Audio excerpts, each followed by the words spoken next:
தன்னை விட்டு பிரிந்த அல்லது பிரிய துடிக்க உறவுகளை நினைச்சு தன் வாழ்க்கையில பல நாட்களை வீணடிச்சவங்க தான் நம்மள அதிகம். ஒன்னு புரிஞ்சுக்கணும், இறைவன் கொடுத்த இந்த வாழ்க்கையில நம்மளோட கடைசி வரை நம்ம இலக்கடைய நமக்காக அமைக்கப்பட்ட உறவுகள் நம்மோட தான் கடைசி வரை இருக்கும். அது உலகமே நினைச்சாலும் பிரிக்க முடியாது. நம்மளோட நம்ம இலக்கடைய தகுதி இல்லாத உறவுகள் நம்மளை விட்டு பிரிஞ்சுதான் ஆகும். உலகமே நம்மளோட தக்க வைக்காத நினைச்சாலும் தக்க வைக்க முடியாது. அந்த பிரிவுகள் வழியை தரும், வேதனையை தரும். மனசுக்கு சொல்லிக் கொடுக்க வேண்டிய விஷயம் ஒண்ணுதான், உன்னோடு இருக்க தகுதி இல்லாத உறவுகள் உன்னோடு ஒருபோதும் இருக்காது. அந்த உறவுகளுக்கு தைரியமா விடை கொடு.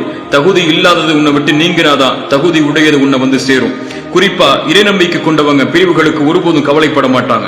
இறை தூதர் சொன்னாங்க, இறை நம்பிக்கை கொண்ட ஒரு மனிதனுடைய செயல் என்னை ஆச்சரியப்படுத்துகிறது. அவர்களுடைய எல்லா காரியங்களும் நல்லதாகவே அமைகிறது. அவர்களுக்கு மகிழ்ச்சி ஏற்பட்டால் இறைவனுக்கு நன்றி செலுத்துகிறான், அதுவும் நலவாக அமையுது. அவனுக்கு சிரமம் ஏற்பட்டால் பொறுமை காக்கிறான், அதுவும் நலவாக அமையுதுன்னு சொல்லி பிரிவுகள் வேதனையை தந்தா பொறுமையாயிருங்க.